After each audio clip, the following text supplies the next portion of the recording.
السلام علیکم۔ تو حاضر ہیں آپ کی خدمت میں اپنی سیریز کے اگلے ویڈیو کے ساتھ۔ جو سیریز ہم نے شروع کی تھی، اس کا پہلا ویڈیو آپ نے دیکھا ہوگا، اس کا ٹاپک تھا حضرت مسیح علیہ السلام کی آمد ثانی کے متعلق عبید اللہ سندھی صاحب کا نظریہ۔ تو پہلا ویڈیو آپ نے دیکھا ہی ہوگا، اگر نہیں دیکھا تو اس ویڈیو کی ڈسکرپشن میں اس کا لنک مل جائے گا انشاءاللہ۔ تو پہلے انہوں نے ایک تمہیدی گفتگو کی، اس کے بعد انہوں نے بتایا کہ قرآن مجید کا کیا معاملہ ہے اور اس طرح سے اس بارے میں۔ اب وہ احادیث کی طرف آتے ہیں۔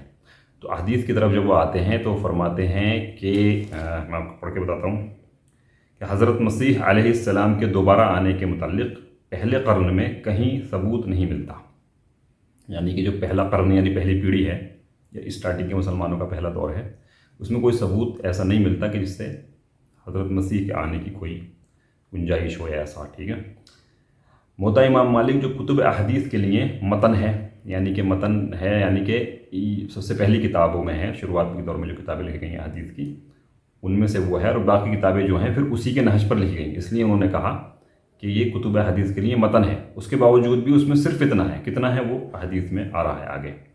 تو وہ فرماتے ہیں کہ اس میں بھی صرف اتنی سی بات ہے، کتنی کہ فرماتے ہیں کہ روایت ہے کہ رسول اللہ صلی اللہ علیہ وسلم نے خواب میں دیکھا کہ ایک شخص گندم گوں یعنی کہ گندمی رنگ کا کعبہ کا طواف کر رہا ہے۔ پوچھنے پر کہا کہ جب پوچھا گیا تو یہ بتایا گیا کہ یہ مسیح بن مریم ہے۔ پھر اس کے بعد دیکھا کہ ایک یک چشم یعنی کہ کانا آدمی طواف کر رہا ہے۔ پوچھا تو کہا گیا کہ یہ مسیح دجال ہے۔ اتنی روایت آئی ہے موطا امام مالک میں۔ مولانا سندھی صاحب فرماتے ہیں کہ موطا امام مالک میں صرف یہ بات آئی ہے حضرت مسیح بن مریم کے دوبارہ آنے کے تعلق سے، اور اس میں بھی دوبارہ آنے کا کوئی ذکر نہیں ہے، اس میں یہ صرف ایک خواب ہے رسول اللہ کا۔ تو ان کا جو انہوں نے یہ بات کہی کہ وہ کتب حدیث کے لیے متن ہے، پھر بھی اس میں صرف اتنی بات آئی، انہوں نے کیوں کہا ایسا؟ ان کا مقصد اصل میں کہنے کا یہ ہے، کوئی بھی سمجھ سکتا ہے، یعنی یہ بات جو میں بتا رہا ہوں میں اپنی انڈرسٹینڈنگ بتا رہا ہوں، اور یہ بات یہی ہے، یعنی کہ آسانی سے سمجھی جا سکتی ہے۔ وہ کیوں کہہ رہے ہیں ایسا؟ وہ اس لیے کہ چونکہ اگر یہ بات کہ مسیح علیہ السلام دوبارہ آئیں گے عقیدے کی حیثیت رکھتی ہوتی مسلمانوں میں، اور شروعات کے مسلمانوں میں بھی اسی طرح سے ہوتی، تو ظاہر سی بات ہے جب امام مالک رحمۃ اللہ علیہ نے اپنی کتاب میں حدیثیں جمع کی ہیں تو ان تک اس کی روایتیں کافی تعداد میں پہنچنی چاہیے تھیں، جیسے اور چیزوں کی پہنچی، لیکن نہیں پہنچی، صرف ایک یہ خواب کا واقعہ پہنچا، ٹھیک ہے۔ اب اس خواب کے واقعے کے بارے میں یعنی اس حدیث کی وضاحت میں کیا کہتے ہیں عبید اللہ سندھی صاحب، وہ سنیے۔ اس حدیث کی روایت کی صحت میں کوئی شک نہیں، یعنی صحیح ہے، ٹھیک ہے، مگر یہ حضرت صلی اللہ علیہ وسلم کا صرف ایک خواب ہے۔ پھر وہ فرماتے ہیں، مولانا صاحب فرماتے ہیں کہ بعض خواب تعبیر کے محتاج ہوتے ہیں، ان میں ظاہری طور پر جو چیز دکھائی دیتی ہے اس سے ایک لطیف اشارہ کسی دوسرے مطلب کی طرف ہوتا ہے۔ ظاہر سی بات ہے، خواب میں جو چیز دکھ رہی ہوتی ہے یہ ضروری نہیں کہ وہ ظاہر میں اس کا وہی مطلب ہے، یعنی اس کی تعبیر کچھ اور ہو سکتی ہے۔ جیسے کہ حضرت ابراہیم کا خواب تھا، آپ نے دیکھا کہ آپ اپنے بیٹے کو ذبح کر رہے ہیں، تو انہوں نے اس کو ظاہری معنوں میں لیا، لیکن پتہ ہی چلا کہ اللہ کی مراد جسمانی طور پر قربان کرنا تھا ہی نہیں ان کو، وہ پھر انہیں وقف کرنا تھا کعبے کے لیے، یعنی روحانی قربانی مراد تھی۔ تو ایسے ہی عبید اللہ سندھی صاحب فرماتے ہیں کہ یہ صرف ایک رسول اللہ کا خواب ہے اور اس کی تعبیر کچھ اور ہونی چاہیے۔ تو آگے فرماتے ہیں کہ اس حدیث کا مطلب ہم نے یوں سمجھا کہ ایک زمانے تک مسلمانوں کی جماعتیں متفق رہیں گی، مگر آگے چل کر ان میں دو حصے ہو جائیں گے۔ ایک جماعت نیک لوگوں کی جماعت ہوگی جس میں مسیح علیہ السلام کی طرح کے آدمی نظر آئیں گے، جیسے ہمارے صوفی، متقی، عالم اور فاضل پیدا ہوئے، اور دوسری جو جماعت ہوگی وہ دنیا داروں کی جماعت ہوگی، جو دین کا نام لے کر حکومت کے مزے اڑائیں گے، اس کے سوا یہ اور کچھ جانتے ہی نہیں ہوں گے۔ یہی نمونہ ہے جس کو دجال کی شکل میں دکھایا ظاہر ہوا آپ پر۔ تو یہ انہوں نے اس کا مطلب سمجھا عبید اللہ سندھی صاحب نے کہ یہ تو کیونکہ یہ خواب ہے، اور خواب کے معنی یہ ہیں۔ اچھا، عبید اللہ سندھی صاحب نے یہ ایسا مطلب کیوں لیا؟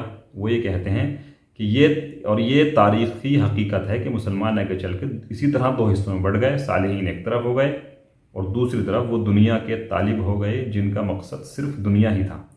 مسلمانوں کی یہ دونوں جماعتیں کعبہ کا طواف کرتی ہیں اور خود کو مسلمان کہتی ہیں، جیسے کہ اس میں کعبے کا طواف کرتا ہوا دکھایا گیا، ایک کیریکٹر حضرت مسیح کا اور ایک دجال کا۔ تو آج بھی جو مسلمانوں کی جو دو گروہ میں بٹے ہوئے ہیں، غلط طرح کے دنیا پرست مسلمان اور ایک نیک مسلمان دونوں ہی کعبے کا طواف کرتے ہیں اور دونوں ہی خود کو مسلمان کہتے ہیں. یہی چیز وہ بتا رہے ہیں.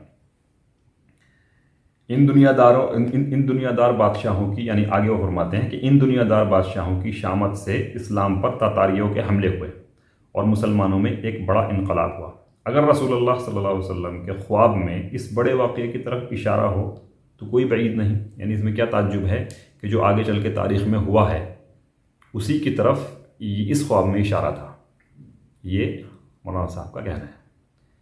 مگر علماء کی، پھر آگے فرماتے ہیں کہ مگر علماء کی جماعت میں سے لوگ شروع ہی سے کچھ ایسے نکلے جو اس خواب کا مصداق حقیقی طور پر دیکھنا چاہتے تھے. بس یہی ایک خیالی بنیاد تھی جس نے تمام بڑے بڑے علماء کو غلط یا صحیح روایات ماننے کو تیار کیا.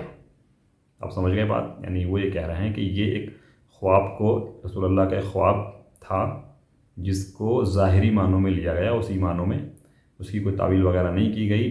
تو اس سے جو ہے یہ غلط فہمی پیدا ہوئی کہ انہوں نے یہ سمجھا کہ حقیقت میں مسیح بن مریم آئیں گے، اور اسی سے پھر یہ دھیرے دھیرے دھیرے رائج ہوتی رہی. اور ظاہر سی بات پھر بعد میں امام مالک کے کافی بعد میں جو روایتیں لکھی گئی ہیں حضرت امام مسلم اور امام بخاری وغیرہ نے، وہاں تک پہنچتے پہنچتے پھر یہ بات کافی عام ہو گئی اور پھر اس طرح کی روایتیں کتابوں میں داخل ہو گئیں.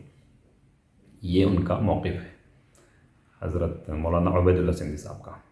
اب اس سے آگے وہ بخاری اور مسلم کی روایتوں کی طرف آئیں گے تو وہ بھی گفتگو انشاءاللہ بہت دلچسپ ہوگی.